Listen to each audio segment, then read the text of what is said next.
네, 오늘커의 당잠사입니다. 당신이 잠든 사이 전해진 소식들 살펴보시죠. 먼저 오늘의 한마디 열어보겠습니다. 하루에 지수가 얼마나 급락하든 상관없이 결국 우수한 기업은 성공하고 열등한 기업은 실패할 것이다. 투자자들도 이에 합당한 보상을 받을 것이다. 피터 린치가 한 이야기입니다. 다음 보겠습니다. 그러면 최근 돈을 잘 벌고 있는 기업은 어디가 될까요? 정제마진 차트 먼저 확인을 해보시죠. 우리나라에서 일반적으로 업계에서 기준을 삼는 건 싱가포르 복합 정제마진입니다만 접근성이 쉽지 않아서 저는 이 차트를 참고하는 편입니다. 핀란드 석유가스 국영회사 자료인데요. 이제 매일매일 수치가 고시가 됩니다. 지난 4월에도 당잠사를 통해서 이 차트를 보여드린 바 있습니다. 그 사이에 또 올랐더라고요. 그리고 이 높은 수준이 계속 유지가 되는 상황입니다. 그리고 그때 이제 같이 국내에서는 S-오일, 정유사 등의 이제 투자 포인트도 같이 제시해 드렸었는데요. 다음 보시죠. 미국에서는 어떤 기업들이 이 수혜를 받아갔을까요? 정리를 해보겠습니다. 국내에서 석유 정제사 이제 알려져 있는 건 미국 기업 중에서는 엑슨모빌 많이 알고 계실 겁니다. 그런데 규모 면에서는 사실 미국에서는 마라톤 페트롤리엄과 발레로가 좀 큰 편입니다. 이제 규모 순으로 정리를 해봤고요. 연초 대비 수익률 정리를 해봤습니다. S&P 500 지수가 연초 대비 지금 13% 이상 떨어져 있는데 오히려 이들 석유 정제사 탑5 기업들은 모두 신고가 영역이거나 간밤 신고가를 갈아치웠습니다. 이 발레로 같은 경우에는 90% 이상 연초 대비 오른 상황입니다. 다음 보시죠. 지난주부터 당잠사에서는 이 고유가의 장기화 가능성과 그에 따른 아이디어 제시를 해드리고 있죠. 워낙 이제 방대한 양이다 보니 하루하루 좀 나눠서 정리를 해드리고 있는데요. 왜 이렇게 유가가 떨어지지 않을까? 그리고 이 유가가 상당 기간 더 높은 가격을 유지할 가능성이 높을까에 대해서 고민이 필요하다는 점 지난주부터 관전 포인트로 제시해드리고 있습니다. 지금 화면 캡처 내용은 USA 투데이 유료 기사인데요. 이 내용 그대로 뉴스 브레이크 사이트를 가시면 무료로 다 읽으실 수 있습니다. 길이가 좀 되기는 하지만 꽤 전문적으로 분석한 내용이라서 읽어볼 만합니다. 관심 있으신 분들은 사이트 접속하셔서 읽어보시는 걸 추천드립니다. 요약하자면 내용은 이런데요. 현재 미국의 정제사들은 풀가동을 해도 그 수요를 따라갈 수 없다고 합니다. 코로나나 날씨의 여파로 폐쇄한 정제소를 재가동하거나 혹은 또 새로 건설하면 되는 거 아닌가라고 생각을 하실 수 있겠지만 그러기에는 추가적으로 더 많은 비용과 또 추가적인 시간이 필요하다고 업계에서는 지금 전하고 있습니다.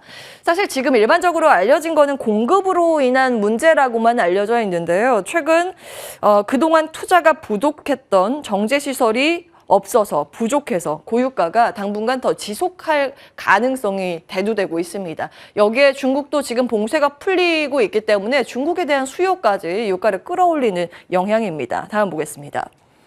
저도 뭐 주유소 갈 때마다 요즘 놀라는데요. 미국은 더 상황이 심각하다고 하죠.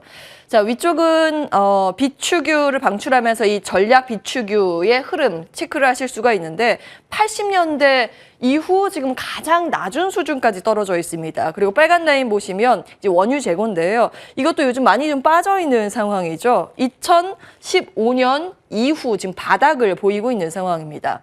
재고만 보면 유가가 앞으로도 참 안정되기 쉽지가 않겠다라는 생각이 드실 겁니다. 다음 보겠습니다. 결국 국제 유가는 간밤 120달러를 돌파하고 말았습니다. 실시간 데이터라서 마이너스로 나와 있는데 사실은 종가 수치는 급등으로 마감이 됐습니다. 6월 3일 당잠사 내용에 이 수치만 간밤 데이터 업데이트를 해온 건데요. 당시에 이제 투자 아이디어로 정리해드린 부분입니다. 기름이나 뭐 가스 이런 가격이 워낙 비싸다 보니 다른 쪽에서 에너지원을 찾을 수밖에 없는 구조, 그러다 보니 정책에 대한 지원도 같이 뒷받침될 수밖에 없다라는 내용 말씀을 드렸죠. 그에 따라서 신재생 에너지, 풍력, 태양광, 수소, 원전, ESS 이것은 이제 전기차 포함 이런 것들이 정책에 대한 기대감으로 맞물려서 주목을 받을 개연성이 있다라고 말씀을 드렸습니다. 다음 보겠습니다. 간밤 미증시 내에서는 에너지 업종보다 사실 이제 친환경 자동차 업종이 강했습니다. 그래서 그 내용 좀 기입을 해봤습니다. 이 소식도 추가적으로 전해서 참고해 보시면 되겠는데요. 유럽연합 EU 내의 의결기관인 유럽의회에서 2035년부터 기존의 이제 내연기관 신차 판매를 금지하는 방안이 통과됐다는 소식이 전해졌습니다. 이제 수소, 전기차 관련 기업들, 부품 기업까지 동반해서 강한 상승세 간밤 시연을 했습니다. 유가 관련 아이디어는 여기에서 좀 마무리해 보도록 하고요. 미증시 전체 상황 이어서 확인해 보시죠. 앞서서 유가도 부담으로 작용을 하는 모습이고 물가 부담이 있었습니다. 그래서 시장 전체에는 도움이 되지 않는 매크로 상황이기도 합니다. 우리나라 기사로 지금 전해지는 간밤 미증시 하락의 원인은 이겁니다. 경제 성장률 전망 악화 속의 하락이라는 헤드라인 많이 잡힙니다. 세계은행에 이어서 OECD도 경제 성장률 전망치를 많이 낮추고 있다는 소식이 전해지면서 부담을 받았다. 그래서 3대 지수 일제히 하락 마감을 했다. 이렇게 이야기가 전달되고 있습니다. 10년물 국채 금리가 계속 좀 부담스러운 상황이죠. 이거를 좀 뒤집어 보면은 바로 지수가 나온다라는 부분 체크 포인트로 제시해 드리고 있습니다. 국채 금리가 좀 내려가는 듯 했었는데 간밤 또 3%대 진입을 하면서 여전히 부담스러운 상황입니다. 다음 보겠습니다. 사실 이 내용은 새로운 내용은 아니죠. 그래서 미국 내에서는 사실은 해석하는 부분이 조금 다릅니다. 미국 내에서 이 시장 하락의 이유는 이걸로 꼽았습니다. 백악관에서 지금 소비자 물가지수 금요일 날 발표 예정이죠. 현재 시간으로요. 이게 아무래도 높게 나오지 않을까라는 뉘앙스를 풍겼습니다. 월가에서도 지금 근원 CPI에 대해서 상향 조정에 나서고 있는데요. 다음 보겠습니다. 에너지와 식료품 같은 변동성이 극심한 품목을 제외한 것을 근원 CPI라고 하는데요. 이게 눈높이가 계속 올라가고 있습니다. 시장에서 5월 이번에 발표하는 수치가 한 0.5% 나오지 않을까 이렇게 맞춰지고 있습니다. 그 전달보다 그래도 좀 둔화되면서 안정된 물가가 나오지 않을까라는 기대감이 여기에 좀 반영이 되고 있는데요. 근데 최근 리서치 센터들에서 전망치를 계속 높이고 있습니다. 이게 시장 전망치인데 ANNG 리서치에서는 0.6% 전망치 내놨고요. 노무라 증권에서는 0.7%까지 전망치를 제시했습니다. 아무래도 주택비용 지금 미국에서 급등하고 있고 소비자들도 여전히 돈을 쓰는데 지갑을 닫지 않고 있기 때문이라는 근거를 들었습니다. 그래서 이 충격에 대비해야 한다는 조언이 나오고 있습니다. 결국 물가가 잡히지 않으면 미국의 연준이 긴축을 강하게 해야 한다는 논리로 금리가 앞서 보신 것처럼 다시 올라갔고 시장이 부담을 받았다는 내부 평가입니다. 현지 시간 금요일 발표되는 이 CPI가 역시 중요해 보입니다. 다음 보시죠. 자, 히트맵 보실 텐데요. 종목별로 거의 대부분의 종목들이 떨어졌습니다. 앞서 말씀드린 것처럼 이제 전기차가 하나의 테마주로 형성되면서 테슬라 정도 올랐고요. 아마존은 액면 분할의 효과가 하루짜리인가요? 전거래일과 이날도 또 1% 약세 마감입니다. 가장 걱정되는 건 반도체 섹터입니다. 여기 보시면 인텔이 무려 5% 이상 급락을 면치 못하는 모습이었고요. 마이크론도 큰 폭의 하락세를 시현했습니다.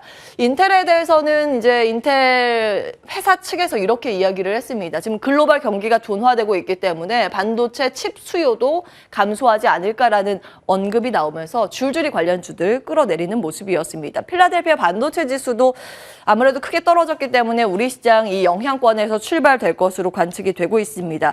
여기에 오늘 우리 시장은 또 만기일이기도 하고요. 코스피 200 등의 주요 지수 리밸런싱일이기도 합니다. 그래서 장중의 변동성은 감안하셔야겠습니다. 다음 보시죠. 최근 글로벌 증시에서 아주 특이한 부분을 꼽자면 이게 아닐까 싶습니다. 중국 기술주들의 독주인데요. 독야청청모 올라가고 있습니다. 특히 이제 홍콩 항생지수 내에서 있는 기술주를 추종하는 테크지수 나와 있습니다. 최근 3월 저점 대비했을 때 한 40%까지 올라와 있는 상황입니다. 전거래일에 홍콩 증시에 상장돼 있는 기술주의 급등세를 기입을 해봤습니다. 최근 들어서 중국 당국에서 규제를 계속 풀고 있는 상황이죠. 지난번보다 이제 판호를 온라인 게임을 더 많이 열어줬습니다. 한 60개 정도 승인을 했다라는 호재가 작용한 모습이었고요. 이 흐름을 이어받아서 미증시에 상장돼 있는 중국 기업들, ADR 관련 기업들도 큰 폭의 상승세를 시현했습니다.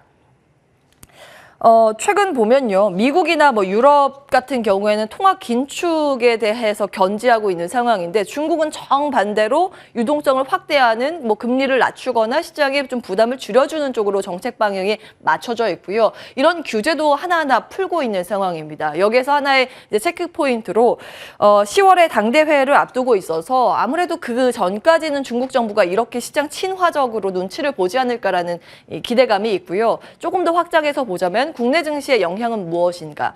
이뿐만이 아니라 중국 정부에서 IT 같은 규제도 풀지 않을까라는 관점에서 우리나라 같은 경우에는 중국의 매출 비중이 있는 폰 부품주 같은 기업들의 수혜가 그렇다면 확장적으로 볼 수 있지 않을까라는 이야기도 있습니다. 참고해 보시면 되겠습니다. 다음 보시죠. 자, 마지막으로 원전 밸류체인 보겠습니다. 최근 꾸준히 국내 산업 밸류체인들 정리해드리고 있습니다. 정부가 이제 원전 수출 전략을 추진하기 위해서 범정부 지원 체계를 본격적으로 가동한다는 소식이 어제 오후에 전해졌습니다. 원전 서플라이 체인에 대해서 쭉 좀 정리를 해봤는데요. 묵직하고 대표적인 기업들은 아마 알고 계실 겁니다. 그에 비해서 스몰캡 관련 기업들의 정보가 좀 많지 않아서 스몰캡 위주로 따로 정리를 해봤습니다. 자, 우진 같은 경우에는 SMR 연관성도 있고요. 원자로 계측기 관련 기업인데 원전 매출액 비중이 한 24% 정도 됩니다. 이 매출 비중이 높은 쪽은 우리 기술도 있지만 AMR, SMR 연관성이 떨어진다는 점은 체크해 보셔야겠습니다. 전체적인 내용들 참고해 보시면 됩니다. 온앵커의 당잠사였습니다.